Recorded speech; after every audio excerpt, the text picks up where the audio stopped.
श्री गणेशाय नमः. श्री सरस्वती नमः. श्री हनुमंताय नमः. ओम नमो भगवते वासुदेवाय. नमः पार्वतीपती. हर हर हर हर महादेव. आपण श्रीमद्भगवद्गीतेचा अध्ययन करीत आहोत, अभ्यास करीत आहोत. आतापर्यंत या अगोदरच्या सत्रात आपण पाहिलेलं आहे की अर्जुन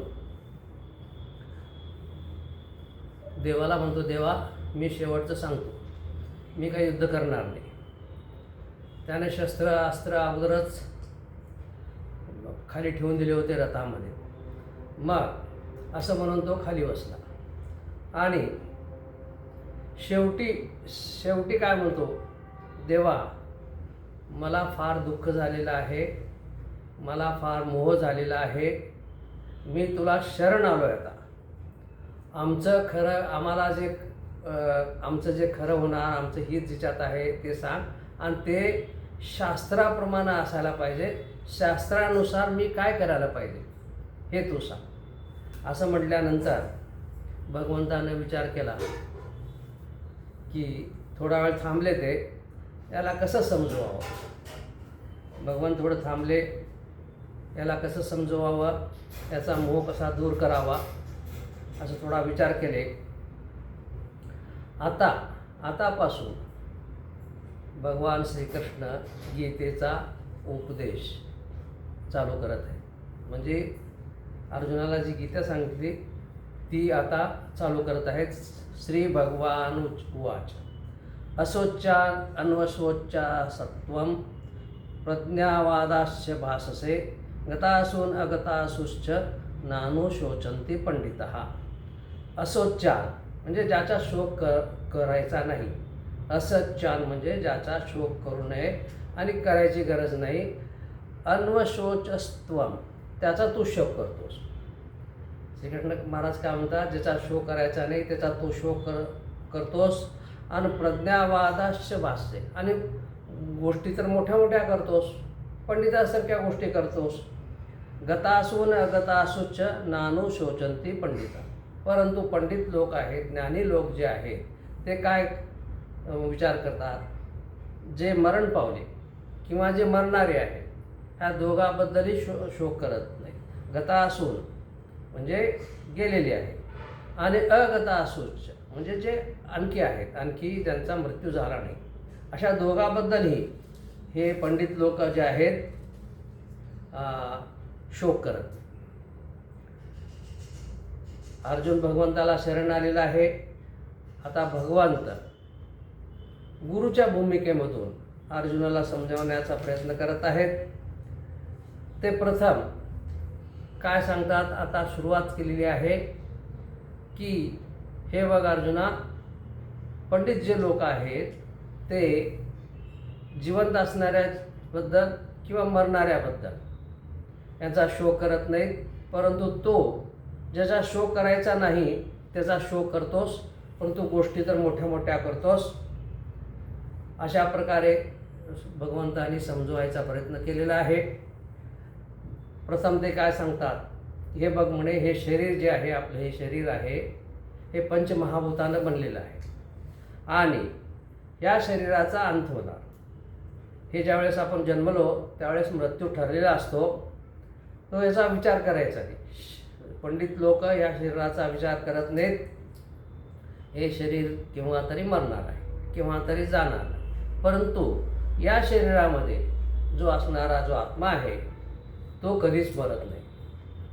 आता इथं भगवान जे आहे सुरुवातीला सांख्यशास्त्राचा उपयोग करतात, सांख्यशास्त्राचा उपदेश करतात. सांख्यशास्त्र म्हणजे जे ज्ञान आहे, आत्मा कोण, परमात्मा कोण, जीव कोण, माया काय, हे जग काय, जगदीश आणि अशा प्रकारे जीव याच्याबद्दलचं जे ज्ञान आहे त्याला सांख्यशास्त्र म्हणतात. हा विषय फार अवघड आहे, म्हणून आपण पहिल्याच वेळेस म्हटलं होतं की याचा अभ्यास, याच्याबद्दलची चर्चा आपण नंतर करू, ज्यावेळेस आपली मानसिकता तयार होईल त्यावेळेस करू, असं आपण पहिल्या सत्रामध्ये सांगितलं होतं. इथं थोडक्यात उल्लेख करतो की भगवंतानी सांगितलेलं आहे, आता सुरुवात केलेली आहे सांख्यशास्त्र सांगायला, ते थोडक्यात सांगतो. भगवंत काय म्हणतात की मनुष्य जशा प्रकारे आपले हे कपडे जे आहेत, शर्ट आहे म्हणा, पॅन्ट आहे म्हणा, धोतर आहे, हे ज्यावेळेस जुनं होतं, फाटतं, त्यावेळेस आपण बदली करतो. आपला हा सर्वाचा अनुभव आहे. आपले शर्ट खराब झालं की बदली करतो. तसं हा आत्मा, हे शरीर ज्यावेळेस क्षीण होतं त्यावेळेस हे शरीर सोडून देतं आणि दुसरं नवीन शरीर धारण करतं. जसं आपण कपडे बदली करतो तशा प्रकारे हा आत्मा हे आपलं शरीर जे आहे, जुनं शरीर सोडून देऊन नवीन शरीर धारण करतो. अशा प्रकारचं सुरुवात केलेली आहे. हिच्यावरती आपण नंतर विशेष आपण बोलू, आत्मा काय, परमात्मा काय.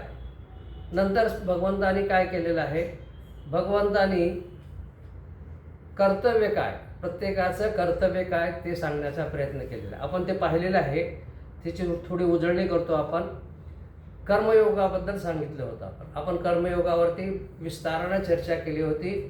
कोणत्या मनुष्याचं न कोणतं कार्य करावं, स्वभाव काय, कर्तव्य काय, धर्म काय, याबद्दल आपण विस्तारानं चर्चा केली आहे. भगवंत म्हणतात की प्रत्येकाने आपल्या स्वभावानुसार, वर्णानुसार, चातुर्वर्ण जे आहेत, ब्राह्मण, क्षत्रिय, वैश्य, शूद्र, त्याप्रमाणे आपलं काम केलं पाहिजे.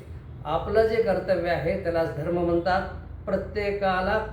प्रत्येकाने कर्म केलंच पाहिजे, कर्तव्य केलंच पाहिजे, ते कधीही चुकत नाही. अशा प्रकारे भगवंतानी सुरुवात केली होती. मग सांगण्याचा प्रयत्न केला की आता मग एवढं सांगून सुद्धा तू क्षत्रिय आहेस, तुझा धर्म काय? तुझा धर्म आहे देशाचं संरक्षण करणे, प्रजेचं संरक्षण करणे आणि युद्धाचा प्रसंग आला तर युद्ध करणे, हे क्षत्रियाचं धर्म आहे. क्षत्रियाचा धर्म प्रजेचं पालनपोषण करणे, देशाचं संरक्षण करणे आणि युद्धाचा प्रसंग आला तर युद्ध करणे, हे क्षत्रियाचा धर्म आहे, क्षत्रियाचं प्रथम कर्तव्य आहे. आता ते न करता तू पलायन करतोस ह्या युद्धातून, हे बरोबर नाही. अशा प्रकारे बराच काही अर्जुनाला श्रीकृष्ण महाराजांनी धर्माबद्दल, कर्तव्याबद्दल सांगितलेलं आहे. मग अर्जुनाने मध्यंतरी एक वेळेस प्रश्न केला होता की देवा, हे तू जे एवढं सांगतोस, एवढं ज्ञान तू मला दिलेलं आहेस, हे तुला कसं माहीत, हे तुला कसं माहीत, असं म्हटल्यानंतर तर श्रीकृष्ण महाराज काय सांगतात, श्रीकृष्ण महाराज अर्जुनाला सांगतात, हे अर्जुना, मीच परमात्मा आहे, मीच भगवान आहे.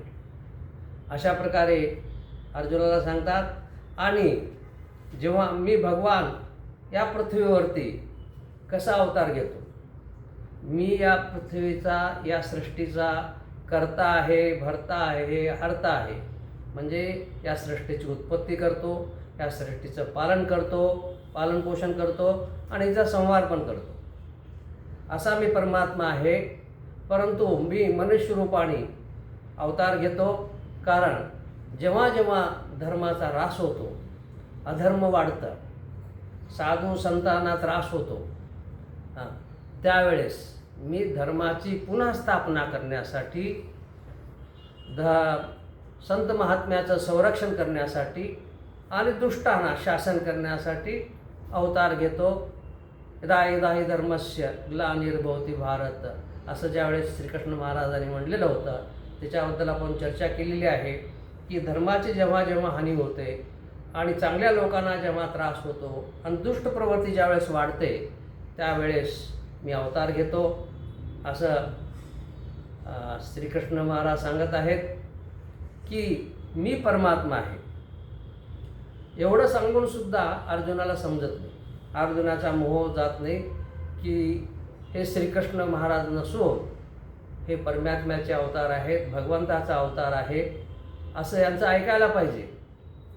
हा फक्त माझा मेहुणा नाही, माझा सखा नाही, पांडवाचा रक्षण करता नुसता नाही आहे, की अर्जुनाचे हे कोण होते? मामाचा मुलगा होता. श्रीकृष्ण महाराज हा अर्जुनाच्या मामाचा मुलगा होता. तो तेवढंच मानत होता. पण तो श्रीकृष्ण महाराज त्यावेळेस प्रत्यक्ष सांगत आहेत, हे अर्जुना, मीच भगवंत आहे, मीच परमात्मा आहे, या सृष्टीचा सर्जन करणारा, निर्माण करणारा, पालनपोषण करणारा, संहार करणारा मीच आहे.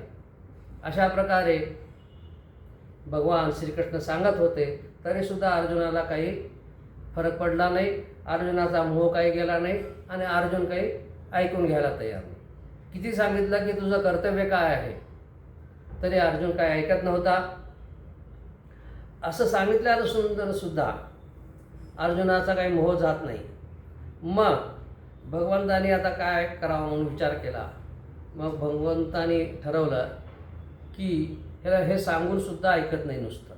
नुसतं ज्ञान दिलं, नुसतं सांगितलं तरी हा ऐकत नाही. मग आपलं रूप दाखव.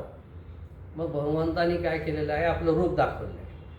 आता रूपामध्ये बरेच प्रकार आहेत. सुरुवातीला काय केलेलं आहे आपण पाहिलं ते विश्वरूप दर्शनामध्ये, की भगवंतानी आपलं सुंदर रूप दाखवलेलं आहे.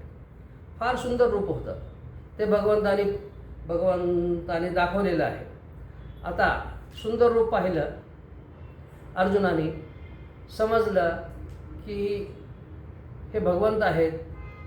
यांना कितीतरी मुख आहेत, कितीतरी हात आहेत, कितीतरी पाय आहेत. हे पाहिल्यानंतर सुद्धा अर्जुनाचा मोह गेला नाही. अर्जुनाला पटलं नाही, सांगूनसुद्धा पटलं नाही. रूप दाखवलं, पहिलं सुंदर रूप दाखवलं तरीसुद्धा पटलं नाही. मग काय करावं म्हटलं देवाने मग काय केलं, आपलं विश्वरूप दाखवायचं, मोठं रूप.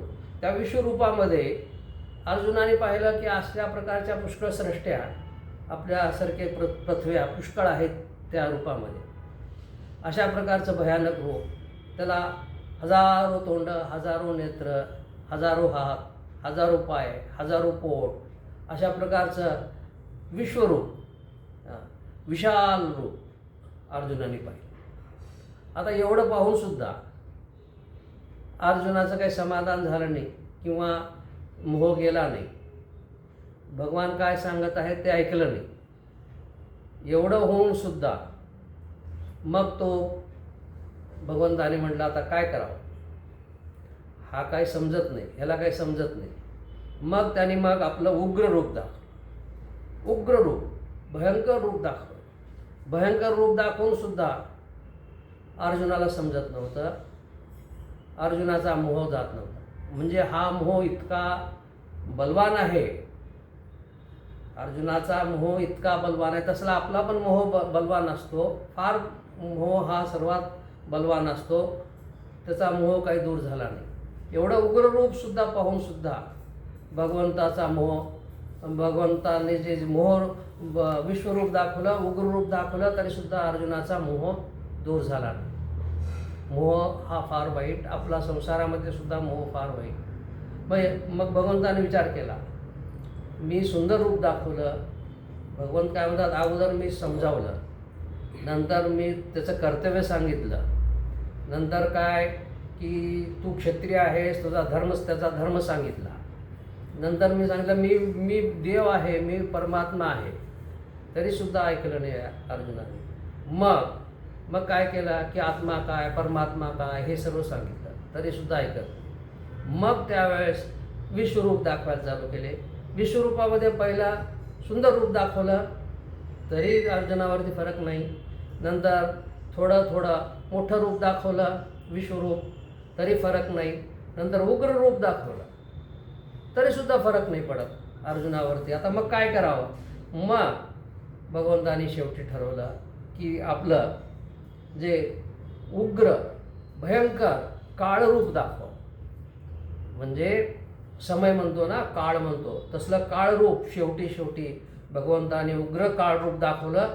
आणि त्या काळ रूपामध्ये त्यांनी अर्जुनाला दाखवलं की हे जे जितके सैन्य आहे, दोन्हीकडचं सैन्य, नंतर हे सर्व कौरव, भीष्म, द्रोण, कृपाचार्य, कर्ण, हे सर्वांना, मामा शकुनी, ह्या सर्वांना भगवंत स्वहा करत आहेत. म्हणजे भगवंत खात आहेत, पांडव सोडून. सर्वजण भगवंताच्या मुखामध्ये जात आहे. अशा प्रकारचं काळरूप उग्ररूप शेवटी जेव्हा भगवंतानी दाखवलं अर्जुनाला, तेव्हा अर्जुन घाबरला आणि थरथर कापू लागला. मग भगवंताने सांगितलं, अरे अर्जुना, ह्या लोकांना मी अगोदरच मारलेलं आहे, यांचा मृत्यू अगोदरच झालेला आहे. तू फक्त निमित्त हो आणि लढाई कर. उठ आणि धनुष्यबाण घे आणि लढ. उठ, यांना अगोदरच मी मारलेलं आहे. तू चिंता करू नको. दोष तुझ्यावरती नाही, दोष हे काळानं या सर्वांना अगोदरच खाऊन टाकलेलं आहे. अशा प्रकारे ज्यावेळेस उग्र रूप दाखवलं, तेव्हा अर्जुन जो आहे अर्जुनाला भीती वाटली. तो थरथर कापू लागला आणि भगवंताला अगोदर शरण गेला होता की सांगा म्हणून धर्माप्रमाणे काय असायला पाहिजे, मी कसं वागावं. आता शेवटी त्यांनी भगवंताला शरण गेलेलं आहे, संपूर्ण शरणागती पत्करलेली आहे आणि भगवंताची स्तुती करायला चालू केलेलं आहे की हा भगवंत कसा आहे, काय आहे. नंतर ती स्तुती आपण नंतरच्या सत्रात पाहू. आणि शेवटी आणखी भगवंत ते काय म्हणतात की हे अर्जुना, मी एवढा परमात्मा असूनसुद्धा मी धर्माच्या रक्षणासाठी, चांगल्या लोकांच्या रक्षणासाठी, वाईटाला शिक्षा करण्यासाठी अवतार घेतो, मनुष्य रूपाने अवतार घेतो. परंतु माझी व्यथा ही आहे की लोक मला जाणत नाहीत, मला फक्त श्रीकृष्ण रूपच म्हणतात. आता याचं सविस्तर वर्णन आता अर्जुन कशा प्रकारे स्तुती करतो आणि भगवंत आपली व्यथा काय सांगतात अर्जुनाला, हे आता आपण पुढच्या सत्रात पाहू. हे सत्र इथेच थांबवतो. ओम नमः शिवाय. नमः पार्वतीपती. हर हर हर महादेव. ओम शांती शांती शांती.